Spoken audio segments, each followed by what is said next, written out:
10 बज रहे थे। सुकन्या अपनी 5 साल की बेटी नीलू को कहानी सुलाकर सुलाने की कोशिश कर रही थी।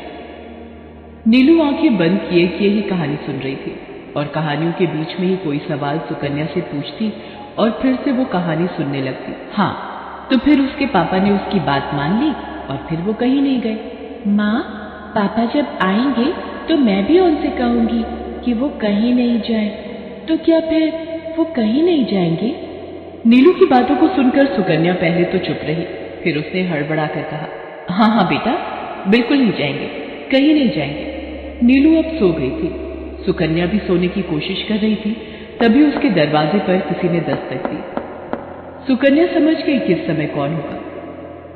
उसका मन तो था कि वो दरवाजा ना खोले, लेकिन वो बेचारी मजबूर थी। दरवाजा खोलते ही उसके सामने उसका मकान मालिक गंगेश खड़ा था। उसने दांत निपोरते हुए ही हमेशा की तरह बेशर्म आदमी की तरह सुकन्या से पूछा कि सो तो नहीं गई थी आप? जी नहीं, लेकिन सोने ही जा रही थी। बिटिया नहीं दिख रही है आपकी? वो अभी जस्ट सो गई। चलो अच्छा हुआ वो सो गई, अब हम खुलकर बातें तो कर सकेंगे। ये कहते हुए गंगेश ने सुकन्या के कंधे पर हाथ रख दिया। सुकन्या का मन तो किया कि उसे खींचकर एक चमाटा मार दे, लेकिन वो खून का घूंट पीकर रह गई। गंगेश बहुत ही बदमाश किस्म का आदमी था। वो जानबूझकर रात को ही सुकन्या के घर आता था। हाँ तो सुकन्या जी, बात ये है कि आपने पूरे 6 महीने से कमरे का किराया नहीं दिया है। जी, मैं कोशिश कर रही हूँ, नौकरी मिलते ही दे दूंगी। अरे नहीं नहीं, किराए की कोई जल्दीबाजी नहीं है। वो तो मैं इधर से गुजर रहा था तो सोचा आपकी थोड़ी खबर ले लूं। आप तो जानते ही हैं, अकेली औरत पर मुसीबतें झपट्टा मारने के लिए खड़ी होती हैं। लेकिन मैं हूं ना, मेरे रहते हुए आप बिल्कुल चिंता मत करिए। हैं? जी भाई साहब। अरे कितनी बार आपको कहा सुकन्या जी कि मुझे भाई साहब मत कहा करिए। अरे इतना अच्छा तो मेरा नाम है गंगेश, मुझे गंगेश बुलाया करिए। चलिए बोलिए तो मेरा नाम। जी, गंगेश।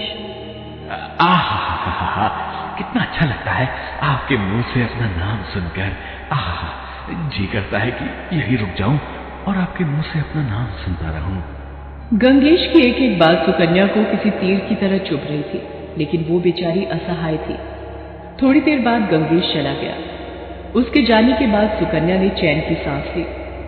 सुकन्या के पति की मौत 8 महीने पहले एक एक्सीडेंट में हो गई थी। जब तक वो था, सुकन्या और उसकी बेटी का जीवन बिल्कुल सामान्य था, लेकिन अचानक से हुई उसकी मौत ने अपनों के चेहरों की हकीकत उसके सामने ला दी।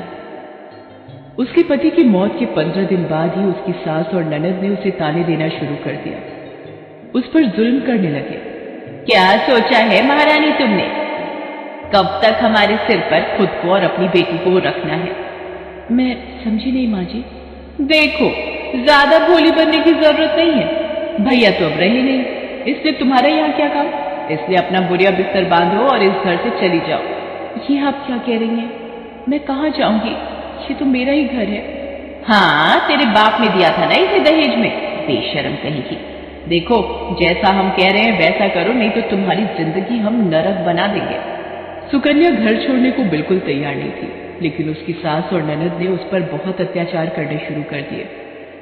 वो उसे और उसकी बेटी को भूखे रखती, सारा दिन उन्हें जला कटा सुनाती, उन्हें मारती पीटती। एक दिन उसकी ननद ने नीलू को इतनी जोर से दीवार पर पटक दिया कि उसके सिर से खून बहने लगा। सुकन्या उसी समय अपनी बेटी को साथ लेकर घर से निकल आई। लोग सही कहते हैं, लड़कियों का कोई घर नहीं होता। शादी के पहले का घर उसके पिता का होता है और शादी के बाद उसका घर उसके पति का। सुकन्या के पास कुछ पैसे थे, उसी से उसने सस्ती जगह पर गंगेश के यहाँ किराए पर मकान ले लिया। फिर वो नौकरी ढूंढने लगी, लेकिन महीनों की भागदौड़ के बावजूद उसे नौकरी नहीं मिली। जहां भी वो नौकरी के लिए जाती और लोगों को ये पता लगता कि उसके पति नहीं है, तो लोग उसे अजीब सी नजर से घूरते। ऐसा लगता कि वो उसे खा जाएंगे। अजीब दुनिया है ये। कहने को तो यहाँ लोगों की शक्ल इंसानों की जैसी है, लेकिन सभी के अंदर एक जानवर छिपा हुआ है जो हमेशा ताक में रहता है कि कब उसे मौका मिले और वो उसे फाड़ खाए। इधर गंगेश उसे परेशान करता और बाहर उसके जैसी मानसिकता वाले लोग। इस बीच एक समय ऐसा भी आया जब सुकन्या और नीलू को 2 दिन भूखे सोना पड़ा। तीसरे दिन जब नीलू भूख के मारी चक्कर खाकर गिर गई तो सुकन्या का सब्र जवाब दे गया। नीलू, नीलू उठ न बेटी, क्या हुआ तुझे, क्या हुआ? 3 दिन की भूखी बच्ची को इस तरह बेहोश होते देखकर सुकन्या ने भी तय कर लिया कि जैसी दुनिया है वैसा ही उसे होना पड़ेगा, नहीं तो वो और उसकी बच्ची किसी आवारा पशु की तरह मर जाएंगे और उन्हें कोई नहीं पूछेगा। उस रात जब गंगेश ने सुकन्या के कंधे पर हाथ रखा तो पहली बार थरथराते हाथ से उसने भी गंगेश के कंधे पर हाथ रख दिया। सुकन्या जी, आप बहुत खूबसूरत हैं। ऐसा लगता है कि आपकी खूबसूरती को देखता रहूं। गंगेश जी, देखिए ना, देखने पर कोई टैक्स तो नहीं लगता। जितना देखना है, जैसे देखना है देखिए। लेकिन वो क्या है ना कि खूबसूरती देखने के लिए कभी कभी पैसे चुकाने पड़ते हैं। सुकन्या का ये बदला हुआ रूप देखकर गंगेश तो आसमान में उड़ने लगा। वो सुकन्या के नजदीक आया और बोला, कितनी कीमत है इस खूबसूरती को देखने की? वो भी हम बताएं? अरे आप तो पार्की हैं, आप ही कीमत लगाएं। गंगेश की जेब में 25,000 रुपए पड़े थे। उसने सारे के सारे पैसे सुकन्या के हाथों में रख दिया। सुकन्या ने मुस्कुराते हुए उससे वो पैसे ले लिए और अगले दिन आने को कहा। गंगेश के मन में लड्डू फूटने लगे। वो मन ही मन मुस्कुराता हुआ वहां से चला गया। इधर सुकन्या भी मंद मंद मुस्कुरा रही थी।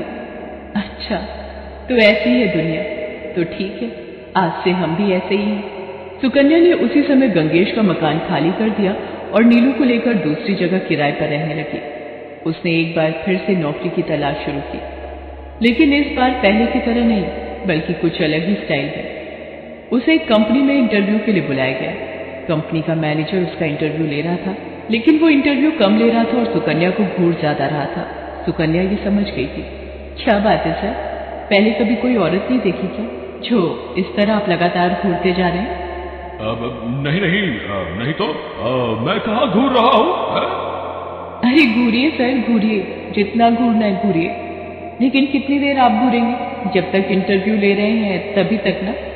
लेकिन अगर आप ये नौकरी मुझे दे देंगे तो जब और जितना चाहेंगे उतना मुझे देख सकेंगे। ये कहकर सुकन्या ने मैनेजर की ओर देखते हुए हल्के से अपनी एक आंख दबा दी। सुकन्या को उस कंपनी में नौकरी मिल गई। सुकन्या की सबसे बड़ी परेशानी अब दूर हो गई थी। उसे पैसों के लिए किसी का मुंह नहीं देखना पड़ता था। उसने नीलू का एडमिशन भी अब करवा दिया था। उसकी जिंदगी अब स्मूथ चल रही थी।